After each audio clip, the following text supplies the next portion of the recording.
기도합니다. 주님 감사합니다. 이 아침에 우리로 다시금 깨게 하시고 주님 앞에 서게 하시니 감사합니다. 주어진 생명을 기뻐하며 또 감사하며 우리의 전전제를 주 앞에 드리며 예배하게 하여 주옵소서.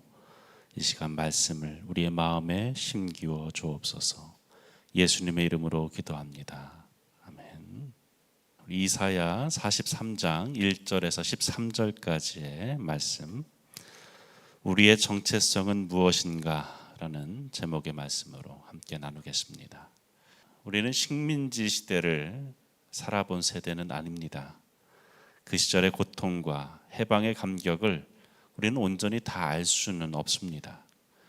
다만 지금은 남의 땅 빼앗긴들에도 봄은 오는가, 지금은 들을 빼앗겨 봄도 빼앗기겠네 라고 노래했던 이상화의 시를 통해서 그 상실의 그림자를 짐작할 수는 있습니다. 나라를 잃고 언어와 이름까지 빼앗긴다는 것은 단지 외적인 권리만을 잃는 것이 아니라 자기의 존재 중심 자체를 잃어버리는 것을 의미합니다.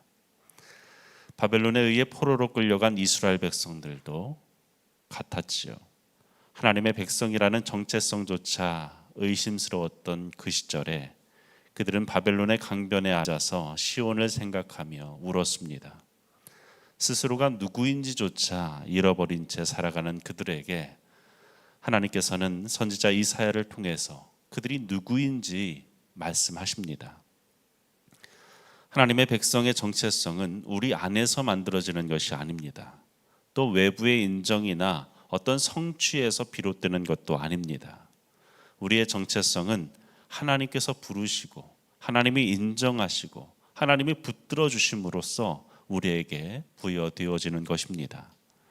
오늘 본문은 그 하나님께서 이스라엘에게 주신 그 정체성에 대한 선언입니다. 그리고 동시에 오늘을 살아가는 우리에게도 같은 질문을 주십니다. 우리는 과연 누구인가? 누구의 것인가? 무엇을 위한 존재인가? 이 아침에 하나님의 말씀 앞에 서서 혼란스러운 이 시대 가운데 과연 우리가 어떤 존재로서 살아가야 하는지를, 또 어떠한 합당한 삶의 모습으로서 하나님 앞에 드려져야 하는지를 함께 묵상하기 원합니다. 첫째로 우리는 하나님의 소유입니다. 본문 1절에 보면 하나님께서 이스라엘에게 말씀하십니다. 너를 창조하신 여호와께서 지금 말씀하시느니라. 이스라엘은 스스로 존재한 민족이 아니지요. 하나님께서 창조하신 존재입니다. 그분의 손 안에서 만들어진 존재입니다. 그 창조의 하나님께서 말씀하십니다. 내가 너를 지명하여 불렀나니 너는 내 것이라. 이는 하나님의 전적인 소유에 대한 선언입니다. 바벨론이라는 강국의 포로가 되었지만 이스라엘은 바벨론의 소유가 아니라고 말씀하십니다. 그 누구도 하나님의 소유권을 주장할 수 없다는 것입니다. 왜냐하면 그분이 창조하셨고 그분이 구속하셨기 때문이죠. 2절에서 하나님은 말씀하십니다. 내가 물 가운데로 지날 때에 내가 너와 함께 할 것이다. 물, 강, 불, 이 모든 것은 과거에 이스라엘이 겪었던 그 고난들을 떠올리게 합니다. 홍해와 요단강을 건넜던 것처럼 지금 하나님은 그들과 함께 하심으로써 그들의 모든 위험으로부터 지키시고 동행하시겠다라고 약속하십니다. 여러분, 우리의 정체성은 하나님의 소유라는 사실에서부터 비롯됩니다. 우리 스스로 연약하고 부족할 수밖에 없습니다. 그러나 우리를 지으신 그분이 우리를 향해 말씀하십니다. 너는 내 것이라. 이 사랑은 결국 복음의 중심으로 이어집니다. 로마서 5장 8절에 우리가 아직 죄인 되었을 때에 그리스도께서 우리를 위하여 죽으심으로 하나님께서 우리에게 대한 자기의 사랑을 확증하셨느니라. 하나님은 우리가 아직 죄인 되었을 때에, 전혀 자격 없는 상태일 때에 이미 우리를 사랑하셨다. 이스라엘이 그랬듯이 우리도 여전히 연약하고 부끄러운 존재일지라도 하나님은 우리를 소유로서 여기시고 그렇게 우리를 사랑하신다라고 말씀하십니다. 여러분, 우리는 하나님께 소유로서 사랑받는 자들입니다. 그 사랑은 우리의 조건이나 우리의 공로에 근거하지 않습니다. 지렁이 같을지라도 죄인 되었을지라도 하나님은 우리를 끝까지 품으시고 당신의 이름으로 불러주셨음을 기억하시기 바랍니다. 그 사랑이 우리가 어떤 존재인지를 또 그분이 누구인지를 보여줍니다. 둘째로 하나님의 영광입니다. 본문 3절에서 7절을 보면 하나님께서 이스라엘을 향한 그 사랑이 얼마나 진실되게 고백되어지는지를 볼 수가 있습니다. 특별히 4절에서 이렇게 말씀합니다. 내가 내 눈에 보배롭고 존귀하며 내가 너를 사랑하였은즉. 하나님께서 이스라엘 향해서 얼마나 깊은 감정으로서 사랑의 고백을 하는 듯한 그러한 표현으로 말씀합니다. 이스라엘이 하나님의 사랑을 받을 만한 자격이 있어서가 아닙니다. 오히려 눈이 있어도 보지 못하고 귀가 있어도 듣지 못하는 자들이다 라고 말씀하십니다. 그러나 하나님은 그들의 무지와 어리석음보다 더욱더 크신 사랑으로서 그들을 붙드셨고 포기하지 않으셨습니다. 7절에서 하나님은 이스라엘의 창조의 목적을 분명히 밝히십니다. 내 이름으로 불려지는 모든 자, 내가 내 영광을 위하여 창조한 자를 오게 하라.